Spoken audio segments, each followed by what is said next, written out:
श्रुतिस्मृतिपुराणानाम् आलयं करुणालयं नमामि भगवत्पादशङ्करं लोकशङ्करं शङ्करं शङ्कराचार्यं केशवं बादरायणं सूत्रभाष्यकृतौ वन्दे भगवन्तौ पुनः पुनः। जय ಶ್ರೀರಾಮ್, ಜೈ ಗುರುದೇವ್. ನಾವು ಗೌಡಪಾದರ ಕರುಣ ಕಟಾಕ್ಷದಿಂದ ಗೌಡಪಾದ ಹೃದಯ ನೋಡ್ತಾ ಇದ್ದೀವಿ. ಅದರಲ್ಲಿ ಅದ್ವೈತ ಪ್ರಕರಣ 3ನೇ ಪ್ರಕರಣ.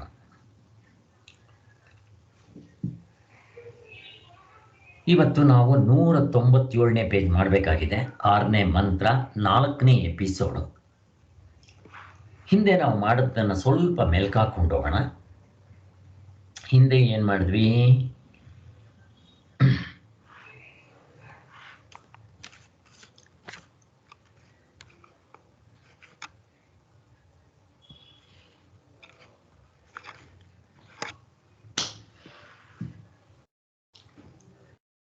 ಪ್ರಪಂಚ ಹುಟ್ಟಿದೆ.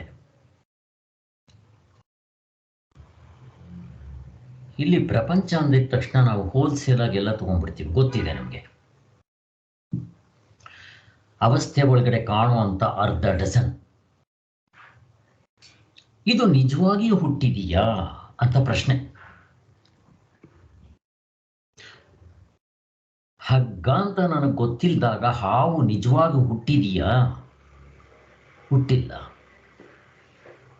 ಹಾಗೆ ನಾವು ಇಲ್ಲಿ ತಗೋಬೇಕಾಗುತ್ತೆ. ಯಾಕೆ ಅಂತಂದ್ರೆ, ಈಗ ನಿಮಗೆ ಚಿನ್ನ ಮತ್ತೆ ಒಡವೆ, ಅಲ್ಲಿ ಆಚಾರಿ ಬೇಕು, ಉಪಾದಾನ ಕಾರಣ, ನಿಮಿತ್ತ ಕಾರಣ, ಸಲಕರಣೆಗಳು ಬೇಕು, ಸಹಕಾರಿ ಕಾರಣಗಳು, ಇಷ್ಟು ಬೇಕು. ಅದಾದಮೇಲೆ ನಮಗೆ ವಸ್ತು ಕಾಣುತ್ತಲ್ಲಿ. ಚಿನ್ನವೂ ಇರುತ್ತೆ, ವಸ್ತುವೂ ಇರುತ್ತೆ. ಹಾಗೆ ಇಲ್ಲಿ ಅಲ್ಲಿ ಬೇಕಾದರೆ ಎರಡೂ ಅನಾತ್ಮವಾಗಿರೋದ್ರಿಂದ, ಎರಡೂ ಪ್ರಪಂಚದಲ್ಲಿರೋದ್ರಿಂದ ಅಲ್ಲಿ ಬೇಕಾದರೆ ಇದನ್ನ ಮಾಡಿ ಇದನ್ನ ಮಾಡಿದ್ರು ಅಂತ ಹೇಳ್ಬೋದು. ಆದರೆ ಇಲ್ಲಿ ಅದ್ವೈತ ತತ್ವ ಇರೋದು ಒಂದೇ. ಹೇಗೆ ಹಗ್ಗ ಒಂದೇ ಇದೆಯೋ ಹಾವಿಲ್ಲವೋ? ಹಗ್ಗ ಕಂಡವರಿಗೆ ಬರೀ ಹಗ್ಗ, ಹಗ್ಗ ಕಾಣದೇ ಇರೋವರಿಗೆ ಹಾವೇ ಸತ್ಯ. ಹಾಗೆ ಪರಮಾತ್ಮನನ್ನ ಕಂಡುಕೊಂಡವರಿಗೆ ಪರಮಾತ್ಮನೇ ಸತ್ಯ. ಪರಮಾತ್ಮನ ಯಾರು ಕಂಡಿಲ್ವೋ ಪ್ರಪಂಚ ಸತ್ಯ, ಹಾವು ಸತ್ಯ, ಒಡವೆಗಳು ಸತ್ಯ, ಮಡಿಕೆ ಕುಡಿಕೆ ಸತ್ಯ. ಹಾಗೆ ಇಲ್ಲಿ ಏನು ಹೇಳಕ್ ಬರ್ತಾ ಇದ್ದಾರೆ ಅಂತಂದ್ರೆ, ಈಗ ಪ್ರಪಂಚ ಇಷ್ಟು ಚೆನ್ನಾಗಿ ಹುಟ್ಟಿದೆಯಲ್ಲ, ಇದನ್ನಿಲ್ಲ ಅಂತ ಅನ್ನಕ್ಕಾಗುತ್ತಾ? ಆಗೋದಿಲ್ಲ. ನಮಗಿವಾಗ ಸ್ವಲ್ಪ ಸುಲಭ ಆಗಿದೆ ಹೇಳಬೇಕು ಅಂತಂದ್ರೆ, ಈ ವೆಸ್ಟರ್ನ್ ಫಿಲಾಸಫಿನ ನಮ್ಮ ಪ್ರಪಂಚಕ್ಕೆ ಚೆನ್ನಾಗಿ ತೋರಿಸ್ಕೊಟ್ಟಿದ್ದು ಅಂದರೆ ಇಬ್ಬರಂತೆ. ಒಂದು ಸಚ್ಚಿದಾನಂದ ಸರಸ್ವತಿ ಸ್ವಾಮಿಗಳ ಗುರುಗಳು ಕೃಷ್ಣಸ್ವಾಮಿ ಅಯ್ಯರ್.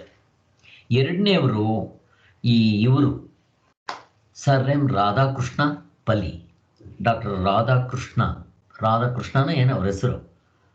ಡಾಕ್ಟರ್ ರಾಧಾಕೃಷ್ಣ ಪ್ರಸಾದ, ರಾಜೇಂದ್ರ ಪ್ರಸಾದ್, ಸರ್ವೇಪಲ್ಲಿ ರಾಧಾಕೃಷ್ಣ ಸರ್. ರಾಧಾಕೃಷ್ಣ ಅವರು ಗ್ರೇಟ್ ಫಿಲಾಸಫರ್. ಅವರು ಸಚ್ಚಿದಾನಂದ ಸರಸ್ವತಿ ಸ್ವಾಮಿಗಳು ಹೋದಾಗ ಅವರು ಇದನ್ನೇ ಹೇಳಿದ್ರಂತೆ, ಪ್ರಪಂಚ ಹುಟ್ಟಿಲ್ಲ ಅಂತ. ಅವರು ಗ್ರೇಟ್ ಫಿಲಾಸಫರು. ಹೇಗಿದೆ ನೋಡ್ರಿ, ಅವ್ರು ಹೇಳಿದ್ರಂತೆ, ಏನ್ ಮಾತಾಡ್ತೀರಾ ಸಚ್ಚಿದಾನಂದ ಸರಸ್ವತಿ ಸ್ವಾಮಿಗಳವರೇ? ಈಗ ಪ್ರಪಂಚ ಹುಟ್ಟಿಲ್ಲ ಅಂತಂದ್ರೆ, ಪ್ರಪಂಚ ಸತ್ಯವಾಗಿಲ್ಲ ಅಂತಂದ್ರೆ ನಮ್ಮ ಪಂಚವಾರ್ಷಿಕ ಯೋಜನೆ ಏನ್ ಮಾಡ್ಬೇಕು ಅಂತ ಪ್ರಶ್ನೆ ಕೇಳಿದ್ರಂತ. ನಾವು 5 ವರ್ಷಕ್ಕೊಂದ್ಸರಿ ಪಂಚವಾರ್ಷಿಕ ಯೋಜನೆ ಹಾಕೋತೀವಿ. ಪ್ರಪಂಚದಲ್ಲಿ ಎಷ್ಟೊಂದು ಪ್ಲಾನ್ ಹಾಕೊಂತೀವಿ, ಗೌರ್ಮೆಂಟ್ನವರು ಮಾಡ್ತಾರೆ. ಇವಾಗ ಅದರದೆಲ್ಲ ಏನ್ ಹೇಳ್ತೀರಾ? ಅಲ್ಲ ಬರೀ ಸುಳ್ಳು ಅಂತ ಹೇಳ್ತೀರಾ ಅಂತ ಹೇಳಿದ್ರಂತೆ. ಇವರಿಗೆ ಪಾಪ ಹೀಗೆ ಹೇಳಿದ್ರೆ ಕಷ್ಟ ಆಗುತ್ತೆ ಅಂತ ಕನಸನ್ನು ಎಕ್ಸ್ಪ್ಲೈನ್ ಮಾಡಿದ್ರಂತೆ. ಹಿಡಿಯಕ್ಕೆ ಬರಲಿಲ್ಲ ಅಂತ ಹೇಳ್ತಾರೆ. ಏನಾದರೂ ಆಗಲಿ, ಇಲ್ಲಿ ಅಂಥ ಗ್ರೇಟ್ ಫಿಲಾಸಫರ್ಸ್ಗಳಿಗೆ ಆಧ್ಯಾತ್ಮದಲ್ಲಿ ಚೆನ್ನಾಗಿ ಓದ್ದವರು ಮಾಡಿದವರು, ಅದಕ್ಕೆ ನಮ್ಮ ಕುಲಕರ್ಣಿ ಸ್ವಾಮಿಗಳು ಹೇಳ್ತಾ ಇದ್ರು, ಇವರೆಲ್ಲ ಗ್ರೇಟ್ ಫಿಲಾಸಫರರ್ಸ್. ಸರಿಯಾಗಿ ಅರ್ಥ ಮಾಡ್ಕೊಳ್ದೇ ಇದ್ರೆ ಸಫರ್ ಆಗ್ತಾರೆ ಅವರು, ಎಲ್ಲಿ ಫಿಲಾಸಫಿಲಿ ಸಫರ್ ಆಗ್ತಾರೆ ಅಂತ ಹೇಳ್ತಾ ಇದ್ರು. ಆದ್ರಿಂದ ಇಲ್ಲಿ ಏನಾಗ್ಬಿಡುತ್ತೆ ನಮ್ಗೆ ಅಂದ್ರೆ, ಈ ಪ್ರಪಂಚ ಹುಟ್ಟದೇ ಇದ್ರೆ ಮತ್ತು ಇಷ್ಟು ತರಾವರಿಗಳಿದೆ, ಇದನ್ನು ಹೇಗೆ ನಂಬೋದು ಅನ್ನೋ ಪ್ರಶ್ನೆ ಬಂದ್ಬಿಡುತ್ತೆ ನಮಗೆ. ಈಗ ನೋಡ್ರಿ, ಪ್ರಪಂಚದಲ್ಲಿ ಹುಟ್ಟಿದೆ, ಅದನ್ನು ಹುಟ್ಟಿದೆ ಅಂತ ಸತ್ಯವಾಗಿ ಇಟ್ಕೋಬೇಕು. ಹೋಗ್ಲಿ, ಅದು ಹುಟ್ಟಿದ ಮೇಲೆ ಒಬ್ಬೊಬ್ರು ಒಂದೊಂದು ಥರ ಇರ್ತಾರಲ್ಲ, ಎಲ್ಲರೂ ಒಂದೇ ಥರ ಇಲ್ಲ. ಅದಕ್ಕೂ ನಮಗೆ ಗೊತ್ತು, ನಮಗೆ ವ್ಯವಹಾರ ದೃಷ್ಟಿಯಿಂದ ನಮ್ಗೆ ಉತ್ತರ ಕೊಟ್ಬಿಡ್ತಾರೆ. ಅವ್ರವ್ರು ಮಾಡಿದ ಪ್ರಾರಬ್ಧ ಕರ್ಮ ಥಿಯರಿ ತೊಗೊಂಬಂದ್ಬಿಡ್ತಾರೆ ಇಲ್ಲಿ. ಮತ್ತು ಅದರಲ್ಲಿ ಕೆಲವರು ಬುದ್ಧಿವಂತರು, ಕೆಲವರು ದೊಡ್ಡರು, ಕೆಲವರು ಶ್ರೀಮಂತರು, ಕೆಲವರು ಬಡವರು, ಆರೋಗ್ಯವಂತರು, ರೋಗಿಷ್ಠರು, ಹೀಗೆಲ್ಲ ವ್ಯತ್ಯಾಸ ಇದೆ. ಕಾರಣ ಏನು? ನಿಮಗೆ ಸೃಷ್ಟಿ ಆಗಿದೆ ಅಂತಂದ್ರೆ ಇವೆಲ್ಲ ಇಷ್ಟು ವ್ಯತ್ಯಾಸ ಇದೆಯಲ್ಲ, ಕಾರಣ ಏನು ಅಂತ ಹಿಂಗೆಲ್ಲ ಕೆಳಗೆ ಶುರು ಮಾಡ್ತಾರೆ. ಮತ್ತಿಲ್ಲಿ ಒಬ್ಬೊಬ್ಬರಿಗೊಂದೊಂದು ಹೆಸರಿದೆ, ನಾಮ ರೂಪ ಕ್ರಿಯೆಗಳು ಬೇರೆ ಬೇರೆ. ನಿಮ್ಮ ಪರಮಾತ್ಮನಿಗೆ ನಾಮ ರೂಪ ಕ್ರಿಯೆ ಇಲ್ಲ, ಅಂಥವನು ಹೀಗೆ ತೋರ್ತಾನೆ ಅಂದರೆ ಹೇಗೆ ನಂಬೋದು? ಮತ್ತೆ ಈ ಪ್ರಪಂಚದಲ್ಲಿ ಹುಟ್ಟಿರೋ ಜನಗಳಲ್ಲಿ ಸೃಷ್ಟಿ ಸ್ಥಿತಿ ಲಯ, ಪರಮಾತ್ಮನೇ ಸೃಷ್ಟಿ ಸ್ಥಿತಿ ಲಯ ಅಂತ ಹೇಳ್ತೀರಾ? ಅವನು ಹುಟ್ಟೋದು ಅವನಿಂದಲೇ, ಅವನು ಇರೋದು ಅವನಿಂದಲೇ, ಕೊನೆ ಕಾಣೋದು ಅವನಿಂದಲೇ, ಹೇಗೆ ಸಾಧ್ಯ? ಹೀಗೆ ಪ್ರಶ್ನೆಗಳು ಕೇಳ್ತಾ ಇದ್ದಾರೆ. ಮತ್ತೆ ಕ್ರಿಯಾಫಲ ಭೋಗಗಳು ಬೇರೆ ಬೇರೆ. ನೋಡ್ರಿ, ಇಂಜಿನಿಯರ್ ಕ್ರಿಯೆ ಬೇರೆ, ಡಾಕ್ಟರ್ ಕ್ರಿಯೆ ಬೇರೆ, ಅವನು ಅನುಭವಿಸೋ ಫಲ ಬೇರೆ, ಅವನ ಭೋಗಗಳು ಬೇರೆ, ಹೀಗೆ ಬೇರೆ ಬೇರೆ ಇದೆಯಲ್ಲ. ಆತ್ಮನಿಂದಲೇ ಎಲ್ಲ ಸೃಷ್ಟಿ ಆಗಿದೆ ಅಂತಂದ್ರೆ ಹೇಗೆ? ಅದಕ್ಕೋಸ್ಕರ ನಿಜವಾಗ್ಲೂ ಸೃಷ್ಟಿ ಆಗಿದೆ, ನೀವು ಆಗಿಲ್ಲ ಅಂತೀರಲ್ಲ, ನಾವು ಒಪ್ಪೋದಿಲ್ಲ ಅಂತ. ನಾವು ಹೇಳ್ತಾ ಇರೋದು ಆದಂತೆ ಕಾಣ್ತಾ ಇದೆ. ಇದು ಅಧ್ಯಾಸದಿಂದ, ಅವಿದ್ಯೆಯಿಂದ. ಹೇಗೆ ನಿನಗೆ ಹಾವು ನಿಜವಾಗಿದೆ ಅಂತ ಅನ್ಕೊಂಡಿದ್ದೀಯೋ, ಯಾತ್ರಿಂದ ನಿಜವಾಗಿ ಇದೆಯಾ? ಅವಿದ್ಯೆಯಿಂದ, ರಾಂಗ್ ನಾಲೆಡ್ಜಿಂದ ಅಂತ ಹೇಳ್ತಾ ಇದ್ದಾರೆ. ಇದನ್ನು ನಾವು ಚೆನ್ನಾಗಿ ಅರ್ಥ ಮಾಡ್ಕೋಬೇಕು. ಇಲ್ಲಿ ಅದ್ವೈತ ತತ್ವದಲ್ಲಿ ಎರಡು ವಸ್ತುಗಳು ಇಲ್ಲ, ಇರದೇ ಒಂದು, ಅದನ್ನೇ ಪರಮಾತ್ಮ. ಇದಕ್ಕೆ ಅದ್ವೈತ, ನಾನ್ ಡ್ಯೂಯಾಲಿಟಿ ಅಂತಾರೆ. ಇಲ್ಲಿ ಕಷ್ಟ ಏನು ಅಂದರೆ, ಪಾರಮಾರ್ಥ್ಯದಲ್ಲಿ ನಾನ್ ಡ್ಯೂಯಾಲಿಟಿ, ವ್ಯವಹಾರದಲ್ಲಿ ದ್ವೈತ ಡ್ಯೂಯಾಲಿಟಿ ಇರುತ್ತೆ. ಇದೇ ನಮಗೆ ಕಷ್ಟ ಆಗಿರೋದು. ಜೊತೆಗೆ ಈ ಸಾರ್ವತ್ರಿಕ ಪೂರ್ಣ ಅನುಭವ ಯಾರು ತಿಳ್ಕೊಳಕ್ ಬರಲ್ವೋ ಅವ್ರಿಗೆ ಈ ಪ್ರಶ್ನೆಗಳು ಕ್ಲಿಯರ್ ಆಗಕ್ಕೆ ಸಾಧ್ಯನೇ ಇಲ್ಲ. ನೋಡ್ರಿ, ನಮ್ಗೆ ಇವಾಗ ಗೊತ್ತಿರೋದ್ರಿಂದ ನಾವು ಅವುಗಳನ್ನ ನೋಡಿಕೊಂಡು ಕರೆಕ್ಟ್ ಅಂತ ಅಂದ್ಬಿಡ್ತೀವಿ. ಯಾರಿಗೆ ಈ ಸಾರ್ವತ್ರಿಕ ಪೂರ್ಣಾನುಭವದಿಂದ ನಮ್ಮ ಸಾಕ್ಷಿ, ನಮ್ಮ ನಿಜವಾದ ಸ್ವರೂಪವನ್ನು ಗುರ್ಸಕ್ಕೆ ಬಂದಿಲ್ವೋ, ಮತ್ತೆ ಈ ಸಾಕ್ಷಿಯನ್ನು ಗುರ್ತಿಸಿಲ್ವೋ, ಅವರಿಗೆ ಇಲ್ಲಿ ಯಾವ್ದು ಹೇಳಿದ್ರು ನಂಬ್ಕೊಳಕ್ ಬರದೇ ಇಲ್ಲ. ಪ್ರಪಂಚ ಇಷ್ಟು ಚೆನ್ನಾಗಿ ಸೃಷ್ಟಿಯಾಗಿದೆ, ಆಗಿಲ್ಲ ಅಂತ ಹೇಳ್ತಾರೆ, ಅದು ಹೆಂಗೆ ಅಂತಲೇ ಪ್ರಶ್ನೆ ಇರುತ್ತೆ. ಈಗ ನಮ್ಗೆ ಇದು ಕ್ಲಿಯರ್ ಆಗಬೇಕಾಗಿದೆ, ಮಾಡ್ತಾ ಹೋಗೋಣ. ನಿನ್ನೆ ಹೇಳಿದ್ದೇನೆ, ಸಾರಾಂಶ ಹೇಳ್ತಾ ಇದ್ದೀನಿ, ಯಾಕೆಂದ್ರೆ ಸ್ವಲ್ಪ ಕ್ಲಿಷ್ಟವಾಗಿದೆ ಇದು ಅಂತಷ್ಟೇ. ಈ ಜಗತ್ತಿನ ಜನ್ಮ, ಇದು 3ನೇ ಮಂತ್ರ. ಜಗತ್ತಿನ ಜನ್ಮಾದಿಗಳು ಹುಟ್ಟದಂತೆ ಕಾಣಿಸುತ್ತಲ್ಲ, ಏನದು? ಸತ್ಯವಾಗಿಲ್ಲ, ಅವಿದ್ಯಕವೇ, ರಾಂಗ್ ನಾಲೆಡ್ಜ್ ಅಂತ ಹೇಳ್ತಾ ಇದ್ದಾರೆ. ಬ್ರಹ್ಮ ಹುಟ್ಟೋದಿಲ್ಲ ಅನ್ನೋದು ಶಾಸ್ತ್ರದಲ್ಲಿ ಎಲ್ಲ ಬೇಕಾದಷ್ಟು ಹೇಳಿದೆ. ಅವನು ಜೀವರುಗಳ ರೂಪದಿಂದ ಇರುತ್ತಾನೆಂಬುದು, ಅದಕ್ಕೆ ನಮಗೆ ಇದು ಎಕ್ಸಾಂಪಲ್ ಕೊಟ್ಬಿಡ್ತಾರೆ. ಈ ಮಹಾಕಾಶ ಘಟಾಕಾಶ ತೋರಿಸ್ತಾರೆ, ಮುಂದಕ್ಕೆ ತೋರಿಸ್ತಾರೆ, ನೋಡೋಣ. ಕೆಲವು ಶ್ರುತಿಗಳಲ್ಲಿ ಹೇಳಿದೆ ಏನಂತ, ಆತ್ಮನು ಸೃಷ್ಟಿ ಮಾಡಿ ಅದರ ಒಳಗಡೆ ಪ್ರವೇಶ ಮಾಡ್ದ. ಎಲ್ಲಿಂದ ಪ್ರವೇಶ ಮಾಡ್ದ? ನಡುನತ್ತಿಯಿಂದ ಪ್ರವೇಶ ಮಾಡಿ ಉಗುರಿನವರೆಗೂ ಎಲ್ಲವನ್ನೂ ವ್ಯಾಪಿಸಿದ್ದಾನೆ ಅಂತ ಈ ಶ್ರುತಿನಲ್ಲಿ ಹೇಳಿದೆಯಲ್ಲ ಸ್ವಾಮಿ, ಮತ್ತೆ ನೀವು ಸೃಷ್ಟಿ ಇಲ್ಲ ಅಂತ ಹೇಳ್ತೀರಲ್ಲ ಅಂತ ಅವನ ಪ್ರಶ್ನೆ. ಅದಕ್ಕೋಸ್ಕರ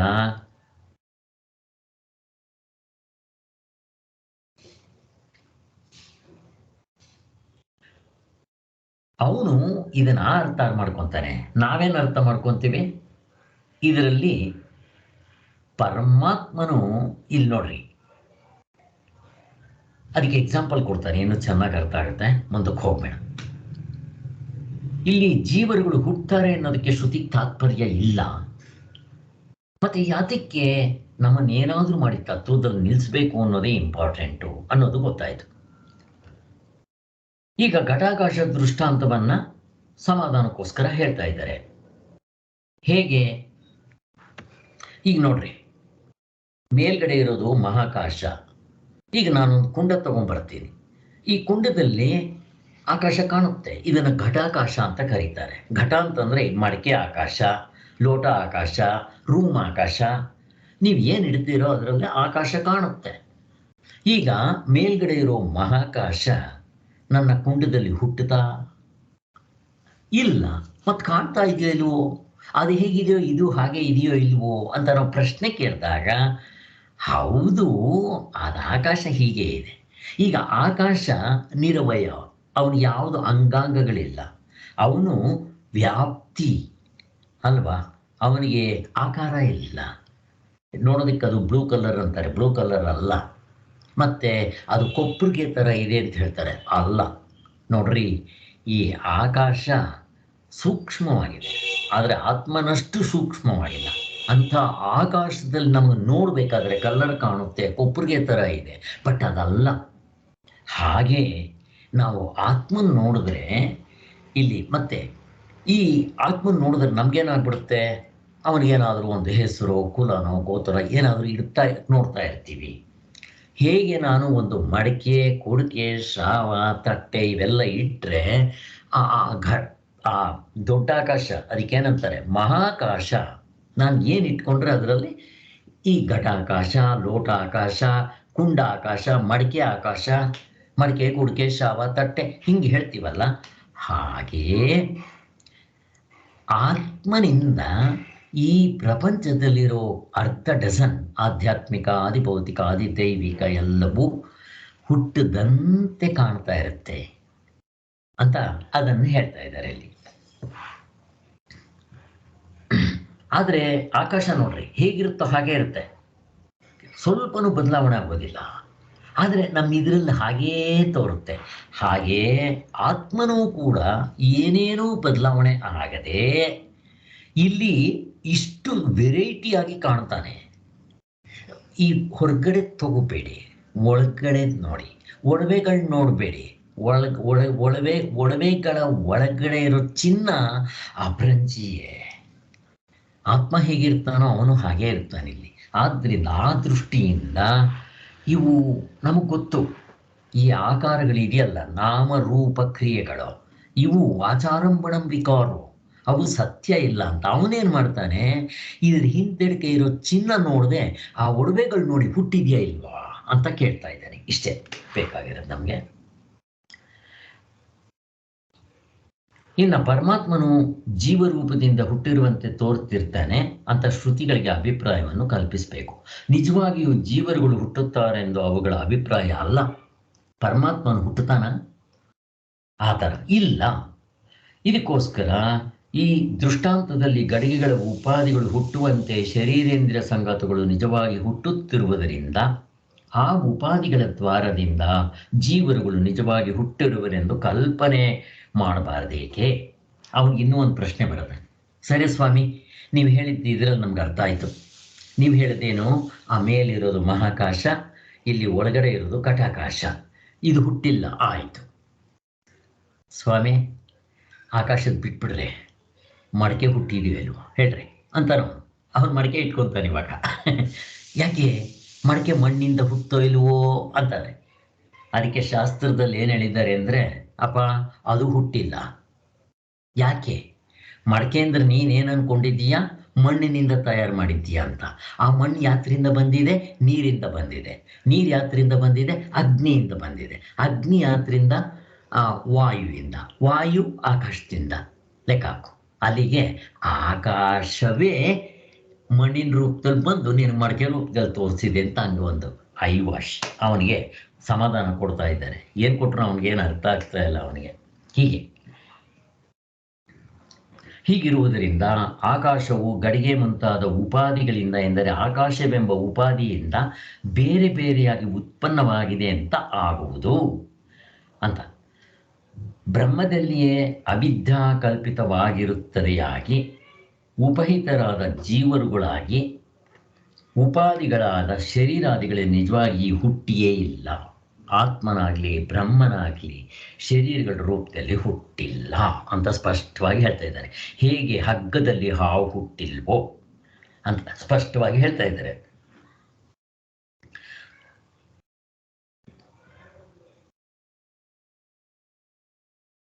ಈ ಸೂಕ್ಷ್ಮ ತತ್ವವಿದೆಯಲ್ಲ, ಅದೇ ಇದೆಲ್ಲದರ ತಿರುಳು ಅಲ್ವಾ. ಚಾಂದೋಗ್ಯ ಉಪನಿಷತ್ನಲ್ಲಿ ಹೇಳಿದೆ, ಅದೊಂದೇ ಸತ್ಯವು, ಅದೇ ಆತ್ಮನು, ಅದೇ ನೀನಾಗಿರುವೆ ಅಂತ ಹೇಳ್ತಾ ಇದೆ. ಜೀವನು ನಿಜವಾಗಿ ಬ್ರಹ್ಮವೇ ಆಗಿರ್ತಾನೆ ಅಂತ ಇಲ್ಲಿ ಇನ್ನೊಂದು ಮುಂದಕ್ಕೆ ತೋರಿಸ್ತಾರೆ ಇವಾಗ ನಮಗೆ. ಈಗ ಜೀವ, ಇಲ್ಲಿ ಜೀವ, ನಾವೆಲ್ಲ ಜೀವ ರೂಪದಲ್ಲಿದ್ದೀವಿ. ಬ್ರಹ್ಮ ಎರಡು ಒಂದೇನೆ, ಬೇರೆ ಬೇರೆ ಅಲ್ಲ. ಇಲ್ಲಿ ನಮ್ಗೆ ಸ್ವಲ್ಪ ಪ್ರಶ್ನೆ ಬರುತ್ತೆ ಇವಾಗ, ಅರೆ ಜೀವ ಅಂತಂತಂದ್ರೆ ಇದು ಸತ್ತೋಗುತ್ತಲ್ವ ಅಂತ. ಶರೀರ ಸಾಯುತ್ತೆ, ಜೀವ ಅಂದ್ರೆ ಇಲ್ಲಿ ಏನು ಹೇಳಬೇಕು, ಪ್ರಾಣಗಳನ್ನು ಧರಿಸುವವನು ಜೀವ. ಪ್ರಾಣಗಳು ಬಿಟ್ರೆ ಅಂದ್ರೆ ಎಕ್ಸ್ಟ್ರಾ ಫಿಟ್ಟಿಂಗ್ ಬಿಟ್ರೆ ಪರಮಾತ್ಮನೇ. ಹಾಗೆ ಚೆನ್ನಾಗಿ ಅರ್ಥ ಮಾಡ್ಕೋಬೇಕು. ಸ್ವಲ್ಪ ಕನ್ಫ್ಯೂಷನ್ ಆಗುತ್ತೆ ಇಲ್ಲಿ ಸ್ಟಾರ್ಟಿಂಗ್ನಲ್ಲಿ. ಇಲ್ಲಿ ನೀವು ಆತ್ಮನ ಪರಮಾತ್ಮ ಬ್ರಹ್ಮ ಅಂತನ್ನಿ, ಈ ಜೀವ ಅಂತಂದ್ರೆ ಶರೀರನೇ ಅಲ್ವಾ ಸ್ವಾಮಿ ಅಂತಾನೆ ಪ್ರಶ್ನೆ ಬರುತ್ತೆ ನಮಗೆ. ಈಗ ಒಡವೆಗಳಲ್ಲಿರೋ ಚಿನ್ನವನ್ನ ಜೀವ ಅಂತ ಕರೀತಾ ಇದ್ದಾರೆ, ಅಷ್ಟೇಪ್ಪ, ಇನ್ನೇನಿಲ್ಲ. ಇವಾಗ ಒಡವೆಗಳ ಹಿಂದೆ ಜೀವ, ಅದನ್ನ ಪರಮಾರ್ಥ ದೃಷ್ಟಿಯಿಂದ ಪರಮಾತ್ಮ ಅಂತ ಕರೀತಾರೆ. ಇಲ್ಲಿ ಏನಾಗುತ್ತೆ ಅಂತಂದ್ರೆ, ನಿಜ ನಾವು ಹೇಳೋದ್ರಲ್ಲಿ ಪ್ರಾಣಗಳು ಸೇರಿದಾಗ ಅದಕ್ಕೆ ಜೀವ ಅಂತ ಕರಿತೀವಿ. ಪ್ರಾಣಗಳು ಇದ್ರೆ, ಪ್ರಾಣಗಳೇನು ಅನಾತ್ಮ. ಪ್ರಾಣಗಳು ಇಲ್ಲದೆ ಇದ್ರೆ ಅದೇ ಪರಮಾತ್ಮ. ಅಲ್ಲಿವರೆಗೂ ಯಾಕೆ ಹೋಗ್ತೀರಾ? ಸಾಧನೆ ಮಾಡುವಾಗ ನಾನು ಎಲ್ಲ ಎಕ್ಸ್ಟ್ರಾ ಫಿಟ್ಟಿಂಗ್ಸ್ನ ಬಿಟ್ಬಿಡ್ತೀನಿ ಅಂತ ಇಟ್ಕೊಳ್ರಿ. ಅಂದರೆ ಅಲ್ಲಿಗೆ ಶರೀರ, ಮನಸ್ಸು, ಬುದ್ಧಿ, ಚಿತ್ತ, ಅಹಂಕಾರ, ಕರ್ಮೇಂದ್ರಿಯಗಳು, ಪ್ರಾಣಗಳು ಎಲ್ಲವನ್ನು ಬಿಡೋದು ಅಂದರೆ ಸತ್ತೋಗೋದಲ್ಲ. ಸಾಧನೆ ರೂಪದಲ್ಲಿ ನಾನು ಇವುಗಳಲ್ಲಿ ತಾಧ್ಯಾತ್ಮ ಬಿಡ್ತೀನಿ ಅಂತ ಇಟ್ಕೊಂಡ್ರೆ ಅವಾಗ ಆತ್ಮನಾಗೇ ಇರ್ತೀವಿ. ಆತ್ಮ ಇನ್ನೆಲ್ಲೋ ಇದ್ದಾನೆ ಅಲ್ಲ. ಇದು ನಾವು ಸ್ವಲ್ಪ ಸ್ಪಷ್ಟ ಮಾಡ್ಕೋಬೇಕು. ಈಗ ನೆಕ್ಸ್ಟು 4.5ರಲ್ಲಿ ನಮ್ಗೆ ಇನ್ನೂ ಸ್ವಲ್ಪ ಕ್ಲಿಯರ್ ಮಾಡ್ತಾರೆ.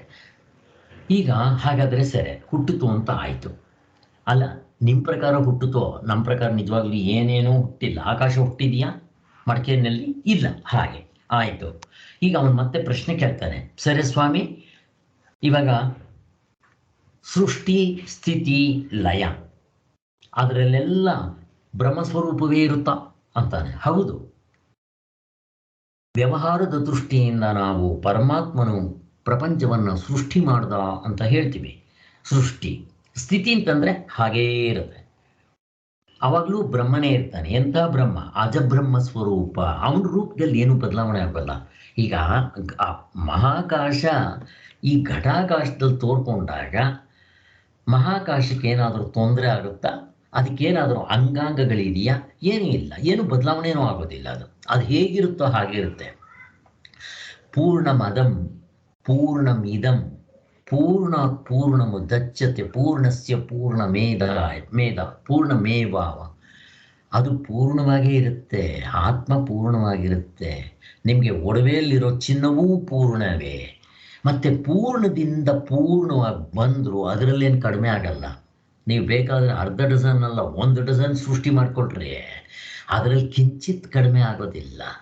ಅದೇ ಒಂದು ತಾಯಿ ಇಬ್ಬರಿಗೆ ಮಕ್ಕಳು ಜನ್ಮ ಕೊಡಲಿ ಸುಸ್ತಾಗ್ಬಿಡ್ತಾಳೆ. 10ನೇ ಇದಕ್ಕೆ ತುಂಬ ಸುಸ್ತಾಗ್ಬಿಡ್ತಾಳೆ. ಪೂರ್ಣಮದಂ ಪೂರ್ಣಮಿದ ಮೇಲೆ ಹೊಂದೋದಿಲ್ಲ. ಹಾಗೆ ಪರಮಾತ್ಮನು ನಿರಾಕಾರ ಸ್ವರೂಪದಲ್ಲಿ, ನಿರವಯ ಸ್ವರೂಪದಲ್ಲಿ, ಅವನು ಇರುವ ಅರಿವು ಆನಂದದಲ್ಲಿ ಎಷ್ಟಿರ್ತಾನೋ, ಏನು ಬೇಕಾದರೂ ಸೃಷ್ಟಿ ಮಾಡಿದ್ರೆ ಅವನಲ್ಲಿ ಕಿಂಚಿತ್ ಕಡಿಮೆ ಆಗಲ್ಲ. ಇದನ್ನು ತಿಳ್ಕೊಬೇಕಷ್ಟೆ. ಈಗ ಇವುಗಳಿಗೂ ಅದನ್ನೇ ಕೇಳ್ತಾನೆ. ಕೇಳಿದ ತಕ್ಷಣ ಪ್ರತಿಯೊಂದಕ್ಕೂ ಎಕ್ಸಾಂಪಲ್ ಕೊಡ್ತಾರೆ ಅವರು, ಉದಾಹರಣೆ. ಈ ಉದಾಹರಣೆ ನೀವು ಕಂಪೇರ್ ಮಾಡಿದ್ರೆ ಇಲ್ಲಿ ಹಾವು ಹಗ್ಗ ಅಲ್ಲ, ಇಲ್ಲಿ ಮಹಾಕಾಶ ಘಟಾಕಾಶ ಇವುಗಳನ್ನೇ ಕೊಡ್ತಾರೆ. ಇದು ಸ್ಪಷ್ಟವಾಗಿ ಅರ್ಥ ಆಗುತ್ತೆ. ಹಾಗೆ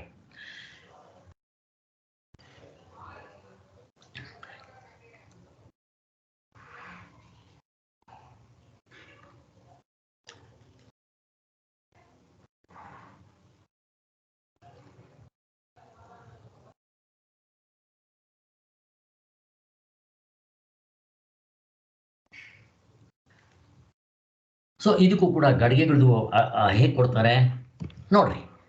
ಈಗ ಒಂದು ಮಡಕೆ ತೊಗೊಂಬಂದಿದ ತಕ್ಷಣ ಮೇಲ್ಗಡೆ ಇರೋ ಮಹಾಕಾಶ ಘಟಾಕಾಶ ಇದು ಕಾಣಿಸುತ್ತೆ, ಘಟಾಕಾಶ. ಇವಾಗ ಏನು ಹೇಳಬೇಕು? ಘಟಾಕಾಶ ಹುಟ್ಟು, ಕೇಕ್ ಕಟ್ ಮಾಡ್ರಿ, ಗುಗ್ರಿ ಕಾಳು ಹಂಚರಿ, ಮತ್ತು ಇದನ್ನು ನೀವು ಹೀಗೇ ತೊಗೊಂಡೋಗ್ರಿ. ಆಕಾಶ ನಿಮ್ಮ ಜೊತೆಲಿ ಬಂದಂಗಿರುತ್ತೆ. ಅದು ಎಷ್ಟು ಆ ಮಡಕೆ ಒಡೆದೋಗೋವರೆಗೂ ಹಾಗೇ ಇರುತ್ತೆ. ಅಲ್ಲಿಗೇನಾಯಿತು, ನಿಮ್ಮ ಮಡಕೆ ಇದ್ದಷ್ಟೊತ್ತು ಆ ಘಟಾಕಾಶ ಅದರಲ್ಲೇ ಇದೆ. ಸೃಷ್ಟಿ ಆಯಿತು, ಸ್ಥಿತಿ ಆಯಿತು. ಯಾವಾಗಲೂ ಒಂದ್ಸಾರಿ ಮಡಕೆ ಹೊಡೆದೋಯ್ತಪ್ಪ, ಅಥವಾ ನಾವು ಹೊಡೆದಾಕ್ಬಿಟ್ವಿ, ಏನಾಯಿತು, ಘಟಾಕಾಶ ಸತ್ತೋಯ್ತು ಅಂತ ಹೇಳ್ತೀವಿ. ಅಂದರೆ ಅಥವಾ ಈ ಘಟಾಕಾಶದಿಂದ ಅದು ಸತ್ತು ಮಹಾಕಾಶದಲ್ಲಿ ಸೇರ್ಕೊಂತು, ನೀವೇನು ಬೇಕಾದರೂ ಹೇಳ್ರಿ, ಬಟ್ ಹಿಂಗೇನಾಗಿಲ್ಲ. ಅಷ್ಟು ನಾವು ತಿಳ್ಕೊಂಡ್ರೆ ಸಾಕು. ಇದರಲ್ಲಿ ಅದನ್ನು ಸ್ಪಷ್ಟವಾಗಿ ತೋರಿಸ್ಕೊಟ್ಟಿದ್ದಾರೆ. ಯಾಕೆಂದರೆ ಬ್ರಹ್ಮವು ಎಂದೆಂದಿಗೂ ಜನ್ಮಾದಿ ವಿಕಾರಿಗಳು ಇಲ್ಲದೇ ಇರುತ್ತಿದ್ದರು. ಬ್ರಹ್ಮನಿಗೆ ಯಾವ ಜನ್ಮ, ಅವನಿಗೆ ಆ ಅವಯವಗಳು ಎಂಥದ್ದು ಇಲ್ಲ. ಆದರೆ ಜೀವರುಗಳ ರೂಪದಿಂದ ಉತ್ಪತ್ತಿ, ಸೃಷ್ಟಿ, ಸ್ಥಿತಿ, ಲಯಗಳು ಆದಂತೆ ಕಾಣ್ತಾ ಇರ್ತಾನೆ ಅಷ್ಟೇ. ಆದರೆ ಇಲ್ಲಿ ಒಂದು ನಾವು ಅರ್ಥ ಮಾಡ್ಕೋಬೇಕು. ಇಲ್ಲಿ ಪ್ರಪಂಚದಲ್ಲಿ ಇವರೆಲ್ಲ ಹುಟ್ಟಿದರೆ ಈ ಒಬ್ಬೊಬ್ಬರದು ಒಂದೊಂದು ಪ್ರಾರಬ್ಧ ಕರ್ಮ, ಈ ಸಂಚಿತ ಕರ್ಮಗಳ ತಕ್ಕಂತೆ ಶ್ರೀಮಂತರು ಬಡವರು, ಇದು ನಮಗೆ ಗೊತ್ತಿದೆ, ಕರ್ಮ ಥಿಯರಿ. ಇದು ಭೇದ ಇದ್ದೇ ಇರುತ್ತೆ ಅಂತಲೂ ಹೇಳ್ತಾರೆ. ಅದನ್ನು ಹೇಗೆ ಹೇಳ್ತೀರಾ ಇಲ್ಲಿ ಅಂದರೆ, ಈ ಉದಾಹರಣೆಗೆ ನೋಡ್ರಿ, ನೀವು ದೊಡ್ಡ ಮಡಕೆ ಮಾಡ್ರಿ, ದೊಡ್ಡ ಆಕಾಶ ಹುಟ್ಟದಂಗೆ, ಚಿಕ್ಕದು ಮಾಡ್ರಿ, ಚಿಕ್ಕದು ಹುಟ್ಟದಂಗೆ, ಲೋಟ ತಗೊಳ್ರಿ, ಲೋಟದಲ್ಲಿ ಸ್ಪೂನ್ ತಗೊಳ್ರಿ, ಆ ಸ್ಪೂನ್ನಲ್ಲಿ ಆಕಾಶ ಕಾಣಿಸೋದು ಅಷ್ಟೇ. ಇದು ಎಷ್ಟು ವ್ಯತ್ಯಾಸ ಆಗುತ್ತೋ ಹಾಗೆ ಜೀವನಲ್ಲೂ ವ್ಯತ್ಯಾಸ ಆಗುತ್ತೆ ಅಂತ ತೋರಿಸೋದು. ಇನ್ನೊಂದರಲ್ಲಿ ಪ್ರಶ್ನೆ ಏನು ಅಂದರೆ, ಕ್ರಿಯಾಪದ ಭೋಗಗಳು ಬೇರೆ ಬೇರೆ ಇರುವಂತೆ ತೋರುತ್ತಲ್ಲ. ನೀವೇನು ಹೇಳೋದು? ಹುಟ್ಟಿಲ್ಲ ಅಂತ ಹೇಳ್ತೀರಾ. ಆತ್ಮ ಒಬ್ಬನೇ, ನಿಷ್ಕ್ರಿಯನು, ಅವನಲ್ಲಿ ಏನೂ ಇಲ್ಲ, ಕ್ರಿಯಾಕರ ಪರಭೋಗಗಳು ಇಲ್ಲ. ಈಗ ಇಲ್ಲಿ ಹುಟ್ಟಿರೋ ಜೀವಗಳು, ನಾವು ಹೇಳ್ತಾ ಇದ್ವಿ ಇಲ್ಲಿ ಹುಟ್ಟಿದೆ, ಇಲ್ಲಿ ಭೇದ ಭಾವ ಇದೆ. ಈಗ ನೀವೇನು ಹೇಳ್ತೀರಾ ಅದಕ್ಕೆ ಅಂತ ಕೇಳ್ತಾರೆ. ಅದಕ್ಕೋಸ್ಕರ ಒಂದು ಮಡಿಕೆಯಲ್ಲಿ ಧೂಳು ಮತ್ತು ಹೊಗೆ ಹಾಕ್ರಿ ಅಲ್ವಾ, ಹೊಗೆ ಮತ್ತು ಧೂಳು ಇತ್ತು ಅಂತ ಇಟ್ಕೊಳ್ರಿ. ಈಗ ಆ ಮಹಾಕಾಶ ಈ ಮಡಕೆ ಒಳಗಡೆ ಧೂಳು ಮತ್ತು ಗಲೀಜು ಹೊಗೆ ಇರೋದ್ರಿಂದ ಇದು ಕೆಟ್ಟಂಗೆ ಅನಿಸುತ್ತೆ. ಹಾಗೆ ಯಾರು ಪಾಪ ಪುಣ್ಯಗಳು ಮಾಡಿರ್ತಾರೋ ಇಲ್ಲಿ ಹುಟ್ಟಿದ್ರೆ ಅವರಲ್ಲಿ ಆ ಕೆಟ್ಟ ಕರ್ಮಗಳಿದ್ದಂಗೆ ಇರ್ತವೆ. ಅವೆಲ್ಲ ವ್ಯವಹಾರ ದೃಷ್ಟಿಯಿಂದ ಬೇಕಾದರೆ ಅವನು ತೊಳ್ಕೊಬೋದು, ತೊಳ್ಕೊಂಡು ಮತ್ತೆ ಅವನು ಮುಕ್ತನಾಗಿ ಇದೇ ಆಡ್ಬಿಡ್ಬೋದು.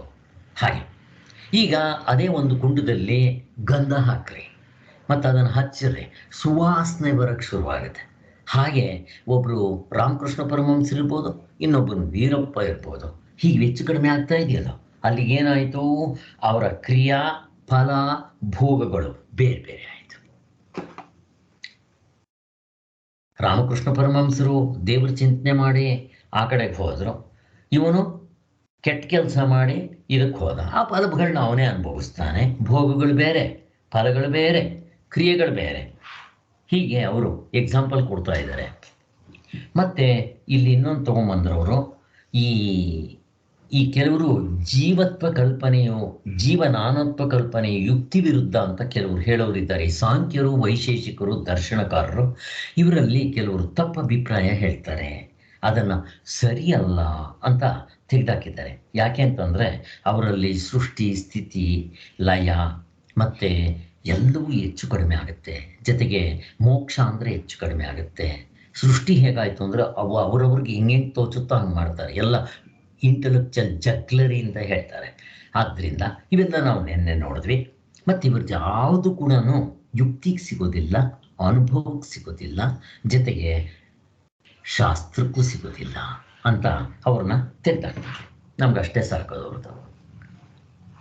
ಈಗ ಆತ್ಮನಿಗೆ ಸುಖ ದುಃಖಾದಿಗಳು ಉಂಟೆಂಬುದು ಅನುಭವ ವಿರುದ್ಧ. ಆತ್ಮನಿಗೆ ಸುಖ ದುಃಖಗಳು ಇದೆಯಾ? ನಾವು ಗಾಢನಿದ್ರೆಯಲ್ಲಿ ಇರ್ತೀವಪ್ಪ, ಎಲ್ಲರೂ ಆತ್ಮನಾಗಿರ್ತೀವಿ. ಈಗ ನಮ್ಗೆ ಎಚ್ಚರದಲ್ಲಿ ಒಬ್ಬೊಬ್ರಿಗೂ ಒಂದೊಂದು ದುಃಖ ಸುಖ ದುಃಖಗಳಿರುತ್ತೆ. ರಾಮಕೃಷ್ಣ ಪರಮಹಂಸರಿಗೆ, ವೀರಪ್ಪನಿಗೆ ಅವ್ರು ನಿದ್ದೆಗೆ ಹೋದರೆ ಇಬ್ಬರು ಏನಾಗಿರ್ತಾರೆ? ಆತ್ಮನಾಗಿರ್ತಾರೆ. ಅದಕ್ಕೆ ಶಾಸ್ತ್ರದಲ್ಲಿ ಹೇಳಿರೋದು, ಯಾರೇ ಹುಲಿ ಹೋಗಿ ನಿದ್ದೆ ಮಾಡಲಿ ಆತ್ಮನಾಗಿರುತ್ತೆ, ಆ ಕೆಟ್ಟವನು ಹೋಗಲಿ ಆತ್ಮನಾಗಿರ್ತಾನೆ ಅಂತ ಆ ಎಕ್ಸಾಂಪಲ್ ಕೊಟ್ಟಿರೋದು. ಆದ್ದರಿಂದ ನಮ್ಮ ಅನುಭವದಲ್ಲಿ ಇದೆ ಅಂತ ತೋರಿಸ್ಕೊಟ್ರು.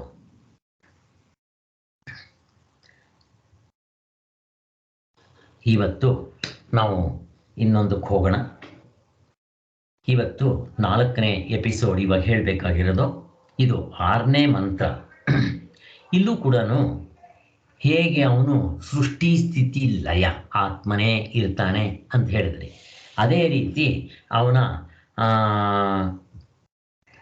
ಈ ಸುಖ ದುಃಖಗಳು ಬೇರೆ ಬೇರೆ ಇರುತ್ತೆ, ಕ್ರಿಯಾಪರ ಭೋಗಗಳು ಬೇರೆ ಬೇರೆ ಇರುತ್ತೆ ಅಂತ ಹೇಳಿದ್ನಲ್ಲ. ಹಾಗೆ ಇವಾಗ ಅವನೇನು ಮಾಡ್ತಾನೆ ಅಂದರೆ, ಪ್ರಪಂಚದಲ್ಲಿರೋ ಎಲ್ಲ ವಸ್ತುಗಳು ನಾಮ ರೂಪ ಕ್ರಿಯೆ ಅಲ್ವಾ? ನೋಡ್ರಿ, ಸೊ ನಾವು ನಾಮರೂಪ ಕ್ರಿಯೆಗಳಿಲ್ಲದೆ ಪ್ರಪಂಚದಲ್ಲಿ ತೋರ್ಸೋಕ್ಕೆ ಬರೋಲ್ಲ. ನಾಮ ಪ್ರತಿಯೊಂದಕ್ಕೂ, ಇವಾಗ ಆಧ್ಯಾತ್ಮ ಪ್ರಪಂಚ ತಗೊಳ್ರಿ, ನಾಮ ಹೆಸರುಗಳಿದೆ. ಆದಿ ಭೌತಿಕದಲ್ಲಿದೆ, ಆದಿ ದೈವಿಕಲ್ಲಿದೆ ನಾಮ. ರೂಪ ಬೇರೆ ಬೇರೆ ರೂಪಗಳು. ಇನ್ನು ನಾಮರೂಪ ಕ್ರಿಯೆ, ಅವ್ರ ಕ್ರಿಯೆಗಳು ಬೇರೆ ಬೇರೆ ಅಲ್ವಾ?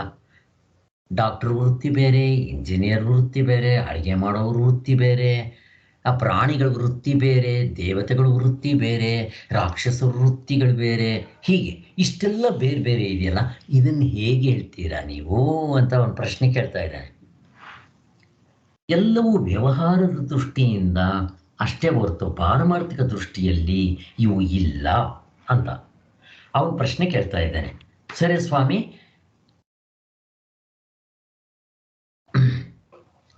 ಈಗ ನಮ್ಮಲ್ಲಿ ನಾವೇನು ಹೇಳ್ತೀವಿ?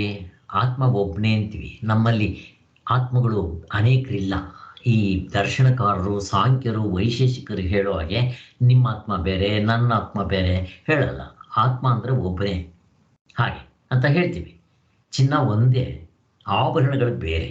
ಹಾಗೆ ಆತ್ಮ ಒಬ್ಬನೇ, ಈ ಪ್ರಪಂಚದಲ್ಲಿರೋ ತೋರೋ ಜನಗಳು ಬೇರೆ ಅಂತ ಹೇಳ್ತೀವಿ. ಅವನೇನು ಮಾಡ್ತಾನೆ, ಅದೇನು ಸ್ವಾಮಿ, ಈಗ ಈ ಪ್ರಪಂಚದಲ್ಲಿ ನೀವು ತಗೊಂಡ್ರೆ ಹೆಸರುಗಳು ಬೇರೆ, ರೂಪಗಳು ಬೇರೆ, ಅವರ ಕೆಲಸ ಕ್ರಿಯೆಗಳು ಬೇರೆ, ಹೆಂಗೆ ಹೇಳ್ತೀರಾ ಇದನ್ನು ಅಂತ ಒಂದು ಪ್ರಶ್ನೆ ಕೇಳ್ತಾ ಇದ್ದಾನೆ.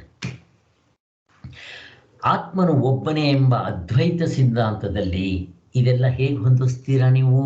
ಹೇಳ್ರಿ, ನಮ್ಗೆ ಹೊಂದಿಸ್ಕೊಂತೀವಿ ನಾವು. ಯಾಕೆ?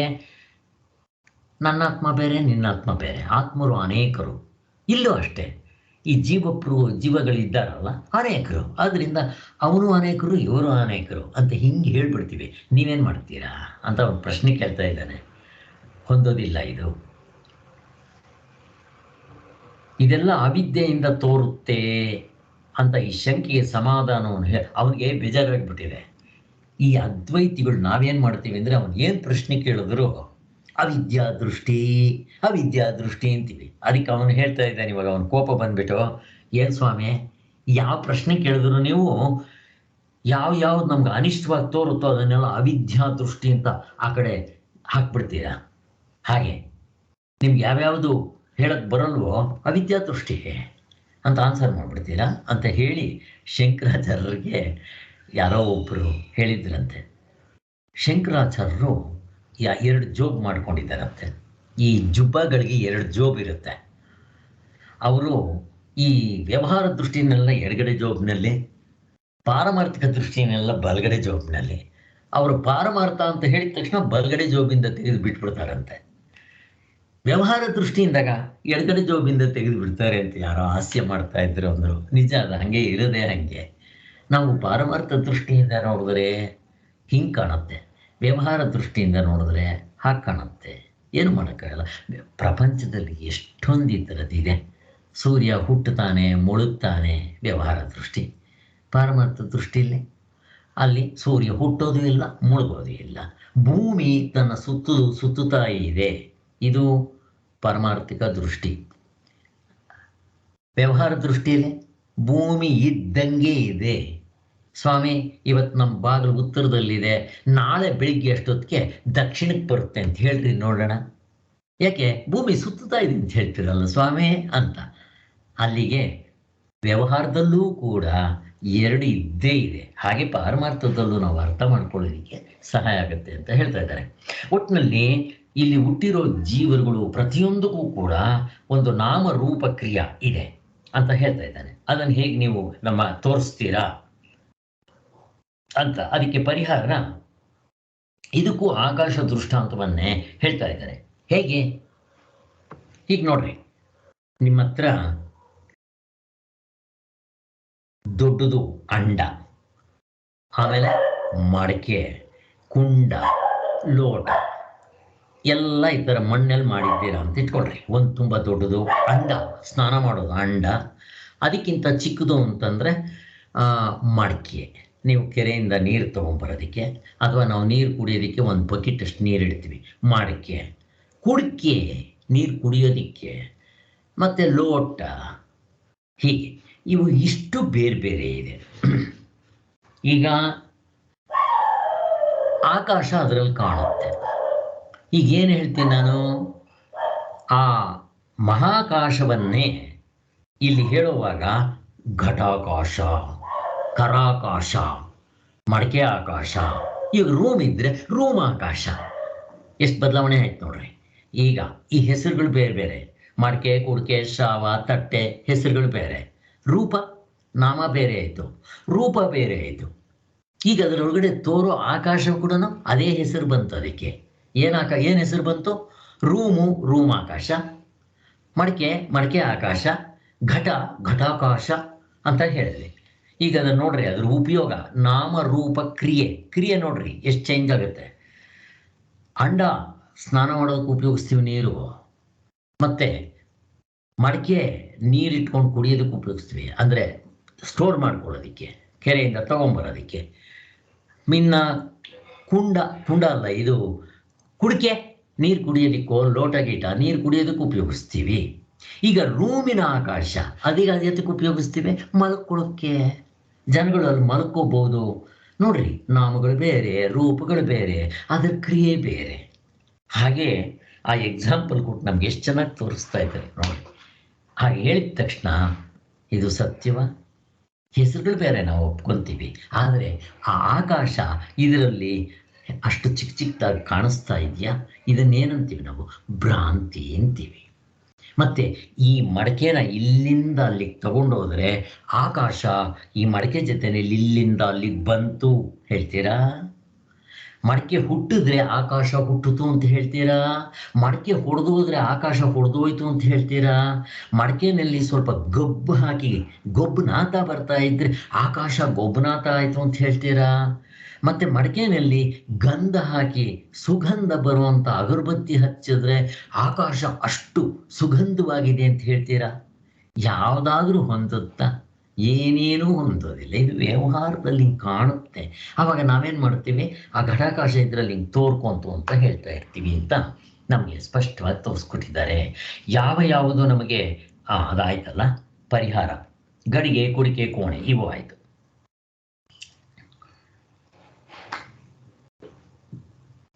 ಒಂದೇ ಆಕಾಶದಲ್ಲಿ ನಾಮರೂಪ ಕ್ರಿಯೆ ಭೇದಗಳು ಉಪಭೇದದಿಂದ ಕಲ್ಪಿಸಿರ್ತಾರೋ ಹಾಗೆಯೇ ಈ ದೇಹಾದಿ ಉಪಾಧಿಗಳಲ್ಲಿ ಈ 12 ಡಜನ್ ಇದೆಯಲ್ಲ, ಆ ಉಪಾಧಿಗಳಲ್ಲೂ ಕೂಡ ನಾಮ, ರೂಪ, ಕ್ರಿಯೆ ಇವುಗಳು ಬೇರೆ ಬೇರೆ ಅಂತ ಕಲ್ಪಿಸೋದ್ರಲ್ಲಿ ಯಾವ ದೋಷನೂ ಇಲ್ಲಪ್ಪ. ಆದ್ದರಿಂದಲೇ ಅದ್ವೈತಗಳು ಹೇಳೋದು ಒಬ್ಬನೇ ಆತ್ಮನಲ್ಲಿ ಹೀಗೆ ನಾಮರೂಪಾದಿ ಭೇದಗಳು ಕಲ್ಪಿತವಾಗಿರುತ್ತೆ ಅಂತ ಕರೆಕ್ಟು ನಿಶ್ಚಯಿಸ್ಕೋಬೇಕು ಅಂತ ಹೇಳ್ತಾ ಇದ್ದಾರೆ.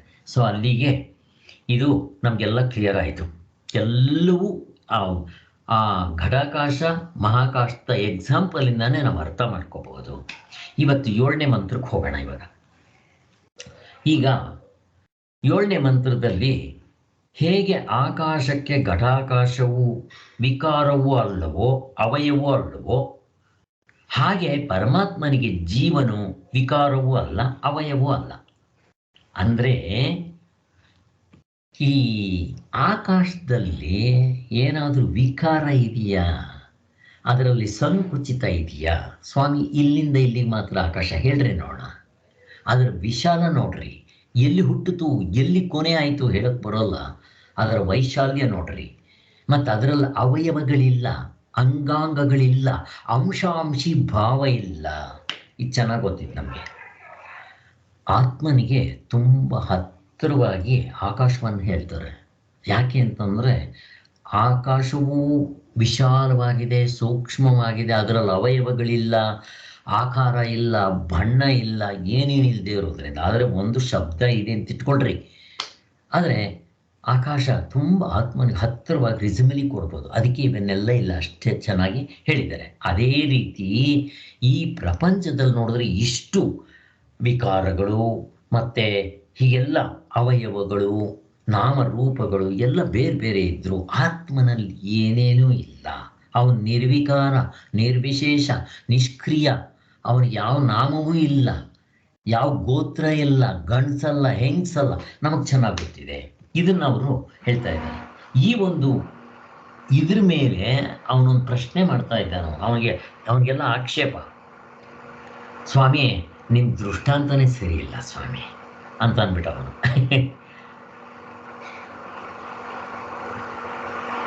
ಏಕೆಂದರೆ ಘಟಾಕಾಶಗಳಲ್ಲಿ ಕಾಣುಬರುವ ನಾಮರೂಪ ಕಾರ್ಯಗಳು ನಿಜವಾಗೂ ಬೇರೆ ಬೇರೆಯಾಗಿಯೇ ಇರುತ್ತೇವಲ್ವೇ? ನೋಡ್ರಿ, ಅವನಿಗೆ ಅಷ್ಟೆಲ್ಲ ಹೇಳಿದ್ರು ಅವ್ನಿಗೆ ಇನ್ನೂ ಕನ್ವಿನ್ಸ್ ಆಗಿಲ್ಲ. ಅವನು ಒಪ್ತಾ ಇಲ್ಲ. ಬಿಡ್ರಿ ಸ್ವಾಮಿ ನಿಮ್ಮ ದೃಷ್ಟಾಂತನೇ ಸರಿ ಇಲ್ಲ. ಯಾಕೆ? ನಾಮರೂಪಗಳು ಇಷ್ಟೆಲ್ಲ ಬೇರೆ ಬೇರೆ ಇದ್ದ ಮೇಲೆ ಅದು ಹೆಂಗೆ ಸ್ವಾಮಿ ಅಂತ ಅವನು ಮತ್ತೆ. ಅದಕ್ಕೆ ಈ ಘಟಾಕಾಶವು ನಿಜವಾದ ಆಕಾಶದ ಕಾರ್ಯವಲ್ಲ. ಅವನು ಹೇಳ್ತಾ ಇದ್ದಾನೆ, ಸ್ವಾಮಿ ನೀವು ಏನು ಹೇಳ್ತಿರೋದು, ಇಲ್ಲಿ ನೀವು ಒಂದು ಮಡಕೆ ತೊಗೊಂಬಂದ್ಬಿಟ್ಟು ಈ ಮಡಕೆ ಆಕಾಶ ಅಂತ ಹೇಳಿಬಿಟ್ಟು ಆ ಆಕಾಶ ಇದರಲ್ಲಿ ಹುಟ್ಟಿತು ಅಂತ ಹೇಳ್ತೀರಲ್ಲ, ಆಹಾ ಎಷ್ಟು ಚೆನ್ನಾಗಿದೆ ಸ್ವಾಮಿ ಅಂತಾನೆ. ಯಾಕೆ ಅಂತಂದರೆ ಅವನು ಕೊಡ್ತಾನೆ ಒಂದು ಉದಾಹರಣೆ. ಚಿನ್ನದಿಂದ ಒಡವೆ ಮಾಡ್ತೀವಿ ಸ್ವಾಮಿ. ಚಿನ್ನದಿಂದ ಒಡವೆ ಎಂಬ ಕಾರ್ಯವಾಗಿರುವಂತೆ ಆಕಾಶದಿಂದ ಘಟಾಕಾಶವೆಂಬ ಮಾರ್ಪಾಡು ಆಗಿದೆಯಾ ಸ್ವಾಮಿ ಪ್ರಶ್ನೆ ಕೇಳ್ತಾನೆ ಅವನು. ನೋಡ್ರಿ ಹೆಂಗೆ ಕೇಳ್ತಾನೆ ಅವನು.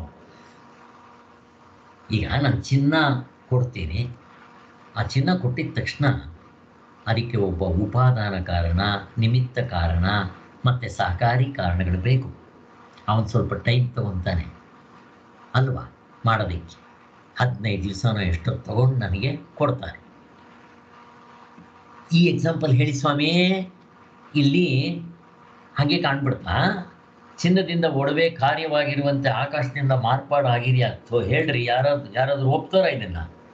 ಈಗ ನೀರಿನಿಂದ ನೊರೆ, ಗುಳ್ಳೆ, ಮಂಜುಗಡ್ಡೆ ಇಂಥವೆಲ್ಲ ಆಗಿದೆಯಲ್ಲ, ಹಾಗಾಗಿದೆಯಾ ನಿಮ್ಮ ಮಹಾಕಾಶ ಅಂತ ಕೇಳ್ತಾರೆ. ಯಾಕೆ ಅಂತಂದ್ರೆ ನೀವು ಸುಮ್ಮನೆ ಕುಂಡ ತೊಗೊಂಬಂದ್ರೆ ಅದರಲ್ಲಿ ಕಂಡಿದ ತಕ್ಷಣ ಆಕಾಶ ಹುಟ್ಬಿಡ್ತು ಅಂತೀರಲ್ಲ ನೀವು, ಅದಕ್ಕೆ ಹೊಂದೋದಿಲ್ಲ ಅಂತ ಅವನು ಹೇಳ್ತಾರೆ. ಅವನು ಈ ಎಕ್ಸಾಂಪಲ್ ತೊಗೊಂಡ್ಬರ್ತಾನೆ ಅವನು. ಹೀಗೆ ಅವನು ಇನ್ನೂ ಒಂದು ಹೇಳ್ತಾನೆ, ಮರಕ್ಕೆ ಕೊಂಬೆಗಳಂತೆ ಅವಯವವೆಂದಾದರೂ ಯಾರಾದರೂ ಹೇಳ್ತಾರೆಯೇ? ಮರಕ್ಕೆ ಕೊಂಬೆ, ರೆಂಬೆ ಎಷ್ಟೊಂದಿರುತ್ತೆ ನೋಡ್ರಿ. ಹಾಗೆ ಈ ಎಕ್ಸಾಂಪಲ್ ತಗೊಂಡ್ಬಿಟ್ಟವನು ನೀವು ಹೇಳೋ ಆಕಾಶದ ದೃಷ್ಟಾಂತ ಹೊಂದೋದಿಲ್ಲ, ಇಲ್ಲಿ ತೋರಿಸ್ರಿ ನನಗೆ ಅಂತ. ಹಾಗೆ